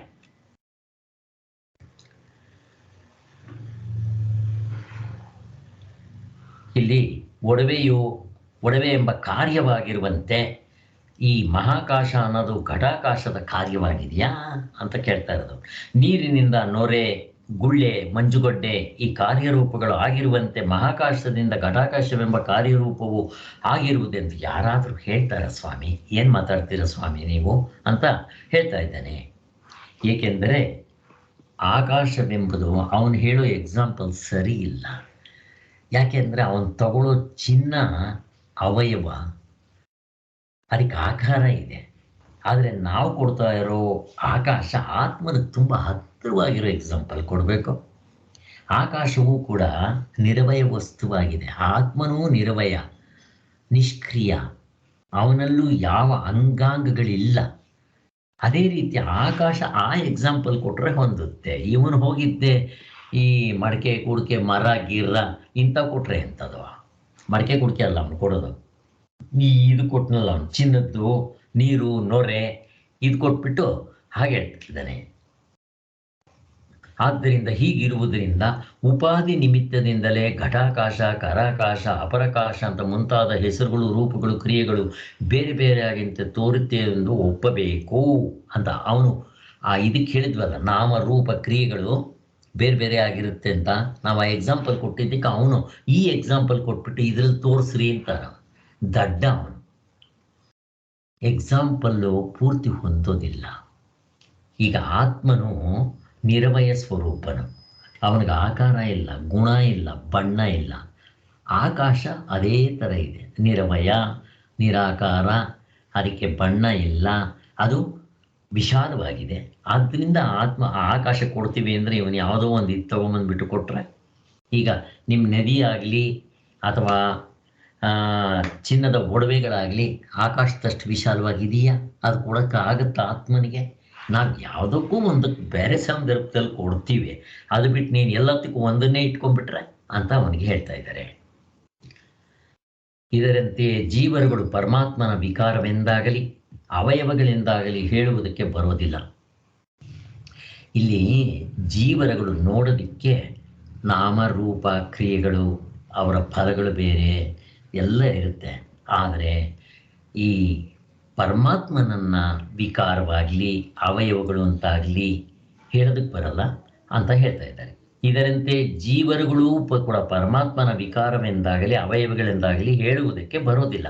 ಆದ್ದರಿಂದ ಆತ್ಮರು ಬೇರೆ ಬೇರೆ ಎಂದರು ಜನರು ವಿವರಿಸ್ತಾ ಇದ್ದಾರಲ್ಲ, ಇದು ತಪ್ಪು ತಿಳುವಳಿಕೆ. ಆತ್ಮನ ಒಬ್ಬನೇ ಅಂತ ಸ್ಪಷ್ಟವಾಗಿ ಮಾಡಿದ್ದಾರೆ. ಈಗ ನೆಕ್ಸ್ಟ್ ಇದರಲ್ಲಿ ಮತ್ತೆ ಕೆಲವು ವಾದಿಗಳು ಜೀವರಗಳ ವಿಷಯಕ್ಕೆ ಮಾಡಿರುವ ತಪ್ಪು ಕಲ್ಪನೆಗಳು ಇವು ಯಾಕೆ ಹೇಳ್ತಾರೆ? ಇಲ್ಲಿ ನಮಗೆ ಯಾರ್ಯಾರೋ ಮಾಡಿರೋ ತಪ್ಪನ್ನು ನಮ್ಗೆ ಯಾಕೆ ತಂದು ತೋರಿಸ್ತಾರೆ ಅಂತ ಒಂದು ಪ್ರಶ್ನೆ ಬರುತ್ತೆ. ಯಾವಾಗ ನಾವು ಈ ವಿಚಾರಗಳನ್ನ ಚೆನ್ನಾಗಿ ಮೆಲ್ಕು ಹಾಕ್ತೀವೋ ನಾವಂತ ತಪ್ಪು ಮಾಡಬಾರ್ದು ಅಂತ ಅಷ್ಟೇ, ಇನ್ನೇನಿಲ್ಲ. ಈಗ ನಾವು ಹೋಗ್ತಾ ಇರ್ತೀವಿ ರಸ್ತೆಯಲ್ಲಿ, ಆಕ್ಸಿಡೆಂಟ್ ಝೋನ್ ಅಂತ ಬೋರ್ಡ್ ಹಾಕಿರ್ತಾರೆ. ಅರೆ ಅವನು ಬಿದ್ದು ಸತ್ತಿದ್ರೆ ನನಗೆ ಯಾಕೆ ಆ ಬೋರ್ಡ್ ತೋರಿಸ್ತಾರೆ ಅಂದರೆ, ಬಿ ಕೇರ್ಫುಲ್, ಅಲ್ಲಿ ಆಕ್ಸಿಡೆಂಟ್ ಝೋನು, ಎಲ್ಲರೂ ತುಂಬ ಜನ ಆಕ್ಸಿಡೆಂಟ್ಸ್ ಆಗಿದ್ದಾರೆ, ಅಲ್ಲಿ ಏನೋ ರಾಮಾಯಣ ಇದೆ, ಕರ್ವೋ ಗೆರುವೋ ಹಂಪೋ ಗಿಂಪೋ ಏನೋ, ನೀನು ಬಿ ಕೇರ್ಫುಲ್ ಅಂತ ನೀನು ಮೊದಲೇ ಅವರು ಸೂಚನೆ ಕೊಡ್ತಾ ಇದ್ದಾರೆ. ಹಾಗೆ ಬೇರೆಯವರು ಮಾಡಿರೋ ತಪ್ಪುಗಳನ್ನ ನಮಗೆ ತೋರಿಸ್ತಾ ಇದ್ದಾಗ ನಾವು ಆ ತಪ್ಪುಗಳನ್ನ ಮಾಡ್ಬೋದು, ಇದು ತಿಳ್ಕೊಂಡ್ರೆ ಆ ತಪ್ಪು ಮಾಡೋದಿಲ್ಲ ಅನ್ನೋ ದೃಷ್ಟಿಯಿಂದ ಹೇಳ್ತಾ ಇದ್ದಾರೆ. ಇಲ್ಲಿ ಬರ್ತು ಪ್ರಪಂಚರೇ ಅಂತ ಇವರು ತುಂಬ ಪ್ರಾಚೀನ ವೇದಾಂತಿಗಳು. ಅವರು ಶ್ರುತಿಯಲ್ಲಿ ಅವರೇನು ಹೇಳ್ತಾರೆ, ಜೀವರನ್ನ ವಿಜ್ಞಾನಮಯ ಅಂತ ಕರೀತಾರೆ. ಈ ಕೆಲವರು ಇಂಥವರೆಲ್ಲ ತಪ್ಪು ಕಲ್ಪನೆ ಮಾಡಿದ್ದಾರೆ. ಏನಂತ? ಜೀವರಗಳನ್ನ ಪರಮಾತ್ಮನ ಚೈತನ್ಯದ ವಿಕಾರವೆಂದೇ ಕಲ್ಪಿಸಿದರು.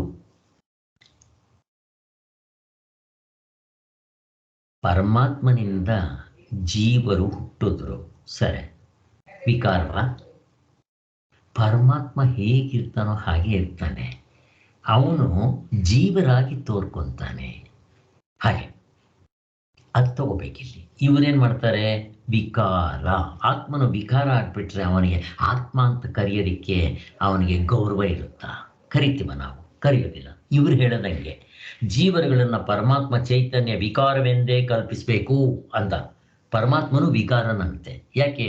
ಈ ಜೀವರುಗಳು ವಿಕಾರವಾಗಿರ್ತಾರಲ್ಲ, ಪರಮಾತ್ಮನು ವಿಕಾರವಾಗಿರಬೇಕು ಅಂತ ಕಲ್ಪಿಸೋರು ಒಬ್ಬರು, ಕೆಲವರು. ಇನ್ನು ಕೆಲವರು ಪರಮಾತ್ಮನ ಅಂಶ, ಈ ಜೀವ ಅಂತಿದೆಯಲ್ಲ ಪರಮಾತ್ಮನ ಅಂಶ ಅಂತ ಹೇಳೋರು. ಇದು ನಮಗೆ ಗೊತ್ತಿದೆ. ಆಗಿನ ಕಾಲದಲ್ಲಿ ಇದ್ದವರು, ಶಂಕರಾಚಾರ್ಯರ ಕಾಲದಲ್ಲಿ ರಾಮಾನುಜಾಚಾರ್ಯರು ಮಧ್ವಾಚಾರ್ಯರು ಇಲ್ಲ, ಅವರು ಹೀಗೆ ಹೇಳೋದು, ಅಂಶ ಅಂಶಿ. ಮತ್ತೆ ಈ ಬೆಂಕಿಯ ಕಿಡಿಗಳು, ಇದು ನಮ್ಮ ಶಾಸ್ತ್ರದಲ್ಲಿ ಬರುತ್ತೆ. ಈ ಎಕ್ಸಾಂಪಲ್ ನೀವು ತಪ್ಪಾಗಿ ಅರ್ಥ ಮಾಡಿಕೊಂಡು ಪರಮಾತ್ಮನು ಬೆಂಕಿ ಇದ್ದಂಗೆ, ಜೀವಾತ್ಮರು ಕಿಡಿ ಇದ್ದಂಗೆ. ಅಂದರೆ ಬೆಂಕಿ ಯಾವತ್ತು ತುಂಬ ಸುಡುತ್ತೆ, ಕಿಡಿ ಅಕಸ್ಮಾತ್ ಹಿಂಗೆ ಎಗರಿದ್ರು ಚಿರುಕನ್ನತ್ತೆ, ಅದ್ರ ಶಾಖ ಅಷ್ಟಿರಲ್ಲ. ಎರಡು ಒಂದೇನಾ? ಅವ್ರು ಹೇಳೋದು. ಅದಕ್ಕೋಸ್ಕರ ಪರಮಾತ್ಮನೇ, ಅವನು ಬೇರೆ, ಅವನು ಮೇಲ್ ಕೂತ್ಕೊಂತಾನೆ, ನಾನು ಜೀವಾತ್ಮ, ನಾನು ಕೆಳಗಡೆ ಕೂತ್ಕೋಬೇಕು. ಹೀಗೆ ನಾನು ಮಾಡಿದ ತಕ್ಷಣ ನನಗೆ ಹೊಟ್ಟೆ ಕಿಚ್ಚು ಬರುತ್ತೆ ಯಾವಾಗಲಾದರೂ. ನೀನು ಬೇರೆ, ನಾನು ಬೇರೆ. ಇಲ್ಲಿ ಹೊಟ್ಟೆ ಕಿಚ್ಚು ಬಂತು, ದ್ವೇಷ ಬಂತು, ಮತ್ತೆ ಭಯ ಹೋಗೋದಿಲ್ಲ, ಅಭಯ ಸ್ವರೂಪ ಆಗೋದಿಲ್ಲ. ಅವ್ರು ಹೇಳೋದ್ರಲ್ಲಿ ಇವು ಹೊಂದೋದಿಲ್ಲ ಅಂತ. ಇನ್ನು ಕೆಲವರು ಏನು ಹೇಳ್ತಾರೆ, ಕೆಲವರು ಪರಮಾತ್ಮನ ವಿಕಾರದಿಂದ ಹುಟ್ಟುತ್ತಾರೆ ಅಂತ.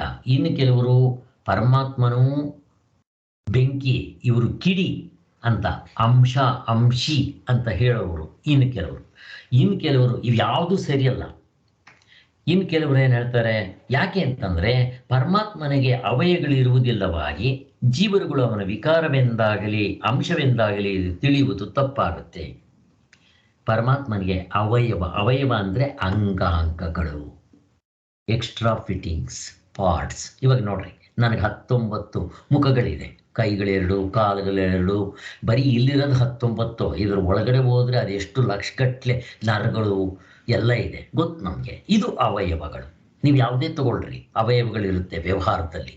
ಹಾಗೆ ಈಗ ಆಕಾಶದಲ್ಲಿ ಯಾವ ಅವಯವ ಇದೆ? ಇಲ್ಲ, ಅವಯವ ಇಲ್ಲ ಆಕಾಶದಲ್ಲಿ. ಹಾಗೆ ಅದು ವಿಶಾಲವಾಗಿದೆ, ಅದು ಒಂದೇ ಸಮ ಇದೆ, ವ್ಯಾಪ್ತಿ ಇದೆ. ಇದೇ ಇಷ್ಟು ಹಿಂಗಿರಬೇಕಾದ್ರೆ ಇದನ್ನು ಸೃಷ್ಟಿ ಮಾಡಿದಂಥ ಪರಮಾತ್ಮ, ಅವನಿಗೆ ಯಾವ ಅಂಗಾಂಗಗಳು, ಎಕ್ಸ್ಟ್ರಾ ಫಿಟ್ಟಿಂಗ್ಸು, ಸ್ಪೇರ್ ಪಾರ್ಟ್ಸ್ ಒಂದೂ ಇಲ್ಲ ಅಲ್ಲಿ. ಅದನ್ನು ಇವ್ರ ಹತ್ರ ತಪ್ಪಾಗಿ ಭಾವನೆ ಮಾಡ್ತಾ ಇದ್ದಾರೆ. ಮತ್ತೆ ಯಾವುದು ಆತ್ಮನು ನಿರವಯ, ಇವರೇನು ಮಾಡ್ತಾರೆ, ಆತ್ಮನಿಗೆ ಸಾವಯವವಾದದ್ದು ಅಂತ ಮಾಡಿಬಿಡ್ತಾರೆ. ಸಾವಯವ ಅಂದರೆ ಅದು ಅನಿತ್ಯವಾಗಿರೋದು. ಇವಾಗ ವ್ಯವಹಾರದಲ್ಲಿರೋದೆಲ್ಲ ಅವಯವಗಳಿರೋದು. ಸಾವಯವ ಅಂತಂದರೆ ಅವಯವಗಳಿರೋದು, ಎಕ್ಸ್ಟ್ರಾ ಫಿಟ್ಟಿಂಗ್ಸ್ ಇರೋದು, ಅವು ಅನಿತ್ಯವಾಗಬೇಕಾಗುತ್ತದು. ಆದರೆ ಪರಮಾತ್ಮನು ನಿರವಯವ. ಪರಮಾತ್ಮನು ಯಾವಾಗ ನೀವು ಇವೆಲ್ಲ ಸಾವಯವನಿಂದ ಸೃಷ್ಟಿಯಾಯಿತು ಅಂತ ಏನಾದರೂ ಪರಮಾತ್ಮನಿಗೆ ಹೇಳಿಬಿಟ್ರೆ, ಸಾವಯವ ಅನಿತ್ಯವಾದ್ದು. ಈಗ ನೀವು ನಿಮ್ಮ ಪರಮಾತ್ಮನಿಗೂ ಅನಿತ್ಯ ಇವೆಲ್ಲ ಹೊರಟೋಗ್ಬಿಡ್ತಾ, ಡೆಫಿನೇಷನ್ ಹೇಳಂಗಿಲ್ಲ ನೀವು. ಪರಮಾತ್ಮನ ಅನಿತ್ಯ ಅಂತ ಹೇಳಬೇಕಾಗುತ್ತೆ ನೀವು. ಹಾಗೆ ಸೊ ಅವ್ರಿಗೆ ಅಕಸ್ಮಾತ್ ಏನಾಗ್ಬಿಡುತ್ತೆ, ಹಂಗೇನಾದರೂ ಮಾಡಿಬಿಟ್ರೆ ಪರಮಾತ್ಮನೂ ಕೂಡ ನಾಶ ಆಗ್ಬಿಡ್ತಾನೆ, ಅವನು ಅನಿತ್ಯನೋ ಅಂತ ಹಾಕ್ಬಿಡುತ್ತೆ. ನೀವೇನಾದರೂ ಈ ಗಂಟು ತಂದು ಹಾಕ್ಬಿಟ್ರೆ, ಸಾವಯವ ಅಂತ ಹಾಕ್ಬಿಟ್ರೆ ಅದು ಹೊಂದೋದಿಲ್ಲ ಅಂತ ಇವಾಗಲೇ ತೋರಿಸ್ತಾರೆ. ಇನ್ನು ಕೆಲವರು ಏನು ತಪ್ಪು ಅಭಿಪ್ರಾಯ ಮಾಡ್ಕೊತಾರೆ, ಜೀವರುಗಳಿಗೆ ಪ್ರಕಾರಿ ಭಾವವಿದೆ ಎಂದು ಕಲ್ಪಿಸ್ತಾರೆ ಅಂತ. ಇದು ಬೇರೆ. ಮತ್ತೆ ಈ ಮೊದಲನೇದರಲ್ಲಿ ಮಾಡಿದ್ರಲ್ಲ, ಪರಮಾತ್ಮ ಚೈತನ್ಯ ವಿಕಾರವೆಂದು ಕಲ್ಪಿಸ್ತಾರೆ ಅಂತ. ಈ ವಿಕಾರ ಅಂತ ಅನ್ನೋದು ಸಾಂಖ್ಯರು ಕೂಡ ಹೇಳ್ತಾರೆ. ಅವರಿಗೆ ಪರಿಣಾಮ ಅಂತಾರೆ. ವಿಕಾರ, ಪರಿಣಾಮ, ಬದಲಾವಣೆ ಆಗೋದು. ಹೇಗೆ ಹಾಲು ಮೊಸರಾದಂಗೆ ಅಲ್ಲಿ ಅವರು ಹೇಳೋದು ಆ ಒಂದು ಈ ಮಹತ್ವ ಅಂತಿರುತ್ತಲ್ಲ, ಮಹತ್ತಲ್ಲ, ಅದರಲ್ಲಿ ಏನು ಹೇಳ್ತಾರೆ ಅವರು ಸಾಂಖ್ಯರು, ಇದಕ್ಕೆ ಬೀಜ ರೂಪದಲ್ಲಿರುತ್ತೆ. ಅದು ಪರಿಣಾಮವಾಗಿ ಪ್ರಕೃತಿಯಾಗುತ್ತಂತೆ. ಅದು ಹಾಗೆ ಅಂತ ಹೇಳ್ತಾರೆ. ಅವರಲ್ಲೂ ಪರಿಣಾಮ ನಿತ್ಯತ್ವವಾದಿಗಳು ಅಂತಲೂ ಕರೀತಾರೆ ಅವರಿಗೆ. ಇವರೆಲ್ಲ ಸ್ವಲ್ಪ ಆ ಥರ ಜಾತಿಗೆ ಸೇರಿದವರು. ಮೊದಲನೇದು ನಾನು ಹೇಳ್ತಾ ಇರೋದು ಇವಾಗ. ಎರಡನೇವರು ಅಂಶಿ ಅಂತ ಹೇಳೋರು. ಮೂರನೇವರು ಪ್ರಕಾರಿ ಭಾವವಿದೆ ಎಂದು ಕಲ್ಪಿಸ್ತಾರೆ ಅಂತ. ಈ ಪ್ರಕಾರಿ ಭಾವ ಅಂತ ಹೇಳಿದ ತಕ್ಷಣ ಇದು ವೈಶೇಷಿಕರು ನೈಯಾಯಿಕರು ಹೇಳೋದು. ಇವರೇನು ಹೇಳ್ತಾರೆ, ಪ್ರಪಂಚದಲ್ಲಿ ಯಾವುದೇ ವಸ್ತು ತಗೊಂಡ್ರು ಅದಕ್ಕೆ ಗುಣ ಇರಬೇಕು. ದ್ರವ್ಯ, ಗುಣ, ಕರ್ಮ, ಸಾಮಾನ್ಯ, ವಿಶೇಷ, ಅಭಾವ, ಸಾಮಾನ್ಯ, ಇವಿಷ್ಟು ಹೇಳ್ಬಿಡ್ತಾರೆ. ಹಾಗೆ ಆತ್ಮನ್ನೂ ಕೂಡ ದ್ರವ್ಯ ಅಂತ ಒಂದು ವಸ್ತು ಅಂತ ಸೇರಿಸ್ಕೊಂಡ್ಬಿಟ್ಟು ಇವರು ಹಾಗೆ ಡೆಫಿನೇಷನ್ ಮಾಡೋಕ್ಕೆ ಹೋಗ್ತಾರೆ. ಹೊಂದೋದಿಲ್ಲ ಅದು. ಆಗೋದಿಲ್ಲ ಅಂತ. ಇದು ಅವ್ರಿಗೆ ಸಂಬಂಧಪಟ್ಟದ್ದು. ಈ ದ್ರವ್ಯ ಗುಣಗಳು ಬೇರೆ ಬೇರೆ ಎಂತಾಗಲಿ ಅಭಿನ್ನವೇ ಎಂದಾಗಲಿ ಕಲ್ಪಿಸುವುದಕ್ಕೆ ಆಗುವುದಿಲ್ಲವಾದ್ದರಿಂದ ಅವರ ಮತವು ದೋಷಗ್ರಸ್ತವಾಗಿರುತ್ತೆ. ಈ ನೈಯಾಯಿಕರು ವೈಶೇಷಿಕರು ಈ ಪ್ರಕಾರ, ಪ್ರಕಾರಿ, ಭಾವ, ದ್ರವ್ಯ, ಗುಣ ಇವೆಲ್ಲ ಹೇಳ್ತಾರಲ್ಲ, ಹೊಂದೋದಿಲ್ಲ. ಇನ್ನು ಮತ್ತೆ ಕೆಲವರು, ನಾಲ್ಕನೆಯವರು, ಪರಮಾತ್ಮನ ಶರೀರವೆಂದು ಅಂತ. ಜೀವನು ಪರಮಾತ್ಮನ ಶರೀರನಂತೆ. ಪರಮಾತ್ಮನಿಗೆ ಶರೀರ ಇದೆಯಾ ಸ್ವಾಮಿ? ಹೋಯ್ತು, ಅಲ್ಲೇ ಹೋಯ್ತು. ಅವಯವಗಳಿದೆಯಾ? ಶರೀರ ಅಂದಿದ ತಕ್ಷಣ ನಿಮ್ಗೆ ಅವಯವಗಳು ಬರಬೇಕು, ಮತ್ತೆ ಪ್ರಾಣ ಬರಬೇಕು, ಪ್ರಾಣ ಇರಬೇಕು. ಪರಮಾತ್ಮನಿಗೆ ಪ್ರಾಣ, ಅವಯವಗಳು, ಅವನು ನಿರವಯ ಅಂತ ಕರಿತೀವಿ ನಾವು. ಆದ್ದರಿಂದ ನೀವು ಯಾವಾಗ ಹಂಗೆ ಕರಿತೀರೋ, ಸೂರ್ಯ ಅವನ ಕಿರಣಗಳು ಹಂಗಾಗ್ಬಿಡುತ್ತೆ. ಇವಾಗ ಸೂರ್ಯ ಬೇರೆ, ಅವನ ಕಿರಣಗಳು ಬೇರೆ, ಅಂಶ ಇದೆ. ಬೆಂಕಿ ಅದರ ಕಿಡಿ ಹಂಗಾಗ್ಬಿಡುತ್ತೆ. ಹಿಂಗೆ ತಗೊಂತಾರೋ ಹಂಗ ಹೊಂದೋದಿಲ್ಲ. ಇದು ಹೊಂದುತ್ತಾ? ಸೂರ್ಯ ಮತ್ತು ಅವನ ಕಿರಣಗಳು ಪರಮಾತ್ಮನ ಅಂಶಿ, ಜೀವರುಗಳು ಅಂಶ ಅಂತ ಹಂಗಾಗುತ್ತಾ? ಅಂದರೆ ಇವಾಗ ಫಾರ್ ಎಕ್ಸಾಂಪಲ್ಲು, ಪರಮಾತ್ಮನು 100%, ಜೀವ ಒಂದು 80%. ಈಗ ಪರಮಾತ್ಮನಿಂದ ಈ ಜೀವ 80% ಹುಟ್ಟು ಅಂದರೆ ಪರಮಾತ್ಮನಲ್ಲಿ 20% ಕಡಿಮೆ ಆಗಬೇಕು. ಒಪ್ಕೊತೀರಾ ನೀವು? ಹಿಂಗಾಗತ್ತೆ. ಅಂಶ, ಅಂಶಿ ಅಂತಂದರೆ ಅದು ಜಾಸ್ತಿ. ಮತ್ತು ಅದರಿಂದ ಇದು ಕೊಟ್ಟಿದ ತಕ್ಷಣ ಅವನಲ್ಲಿ 20% ಕಡಿಮೆ ಆಯಿತು. ಇವಾಗ ಒಂದು ಜೀವ ಹುಟ್ಟಿಸಿದ್ದಕ್ಕೆ ಅವನಿಗೆ 20% ಕಡಿಮೆ ಆದರೆ, ಇನ್ನೊಂದು ಜೀವ ಹುಟ್ಟಿಸಿದ್ರೆ ಇನ್ನು 20% ಕಡಿಮೆ ಆಯಿತು. ಒಪ್ಕೊತೀರಾ? ಅವಾಗ ಪರಮಾತ್ಮ ಒಂದು ಸಾರಿ ಇಲ್ದಂಗೆ ಆಗ್ಬಿಡ್ತಾನೆ ಅಂತ ಪರಮಾತ್ಮನ ಇವ್ರು ಹೇಳ್ತಾರೆ. ಅದಕ್ಕೋಸ್ಕರ ಈ ಅಂಶ, ಅಂಶಿ, ಜೀವ, ಜೀವಿ ಇವು ಯಾವುದು ಹೊಂದೋದಿಲ್ಲ ಅಂತ ಹೇಳ್ತಾರೆ ಅದಷ್ಟೇ. ಇವೆಲ್ಲ ಬರೀ ಕಲ್ಪನೆಗಳು ಹೊರತು ಯಾವ ಶ್ರುತಿಯ ಆಧಾರ ಇದೆಯಾ? ಇಲ್ಲ. ಅಥವಾ ಯುಕ್ತಿಗಳ ಆಧಾರ ಇದೆಯಾ? ಇಲ್ಲ. ಅನುಭವದ ಆಧಾರ ಇದೆಯಾ? ಇಲ್ಲ. ಮತ್ತೇನು ಆಧಾರ ಇದೆ ಇವರಿಗೆ? ಮನಸ್ಸಿನ ಇಂಟಲೆಕ್ಚುಯಲ್ ಜಗ್ಲರಿ. ಅದನ್ನ ಇಟ್ಕೊಂಡ್ರೆ ಒಬ್ಬೊಬ್ರು ಒಂದೊಂದು ಹೇಳ್ತಾರಪ್ಪ. ಏನು ಯಾವ್ದು ನಂಬ್ತೀರಾ? ಅದಕ್ಕೋಸ್ಕರನೇ ಇವ್ರ ಮತ ಸರಿ ಇಲ್ಲ ಅಂತ ಹೇಳ್ತಾ ಇದ್ದಾರೆ. ಇವೆಲ್ಲ ಬರಿಯ ಕಲ್ಪನೆಗಳು ಹೊರತು ಇವಕ್ಕೆ ಯಾವ ಶ್ರುತಿಯ ಅಥವಾ ಯುಕ್ತಿಯ ಅನುಭವಗಳ ಆಧಾರ ಇಲ್ಲದೆ ಇರುವುದರಿಂದ ಅವರ ಮತವನ್ನು ಪರೀಕ್ಷಿಸಬೇಕಾದ್ದೇ ಇಲ್ಲ. ಆದ್ದರಿಂದ ಈ ಅವಿದ್ಯಾಕೃತವಾದ ಉಪಾಧಿಗಳು ನಿಮಿತ್ತದಿಂದಲೇ ಜೀವ ವ್ಯವಹಾರವು ಉಂಟಾಗಿರುತ್ತೆ ಅಂತ ತಿಳಿಬೇಕು. ನಿಜವಾಗ್ಲೂ ಪರಮಾತ್ಮನು ಪ್ರಪಂಚವಾಗಿ ಏನು ಹುಟ್ಟಿರೋದಿಲ್ಲ. ಹಾವಿನಲ್ಲಿ ಹಗ್ಗ ಹುಟ್ಟಿರೋದಿಲ್ಲ. ಹುಟ್ಟಿದ್ದಂತೆ ಇದನ್ನು ಅವಿದ್ಯೆ ಅಂತ ಕರೀತಾರಲ್ಲ, ಹಾಗೆ ಈ ಪ್ರಪಂಚ ಪರಮಾತ್ಮನಿಂದ ಹಿಂಗೆ ಹುಟ್ಟಿದೆ, ಈ ಥರ ಇಷ್ಟು ಭೇದ ಭಾವಗಳಿದೆ, ಅವೆಲ್ಲ ತಪ್ಪು ಕಲ್ಪನೆಗಳು ಅಂತ ನಮಗೆ ತೋರಿಸ್ಕೊಡ್ತಾ ಇದ್ದಾರೆ. ಆದ್ದರಿಂದ ನಾವು ಈ ರೀತಿ ಚಿಂತನೆ ಮಾಡಿದ್ದಾದರೆ ನಮಗೆ ಇರೋ ಇನ್ನೂ ಕೆಲವು ಡೌಟ್ಸ್ ಎಲ್ಲ ಕ್ಲಿಯರ್ ಆಗುತ್ತೆ. ನಾವು ಸ್ಪಷ್ಟವಾಗಿ ಆತ್ಮನ್ನ ನಾವು ನೋಡೋದಕ್ಕೆ, ಕಾಣೋದಕ್ಕೆ, ಸಾಧನೆ ಮಾಡೋದಕ್ಕೆ ಸಹಾಯ ಆಗುತ್ತೆ ಅಂತ ಅವರು ಮಾಡ್ತಾರೆ. ಓಂ ಶಾಂತಿ ಶಾಂತಿ ಶಾಂತಿ. ಜೈ ಗುರುದೇವ್, ಜೈ ಶ್ರೀ.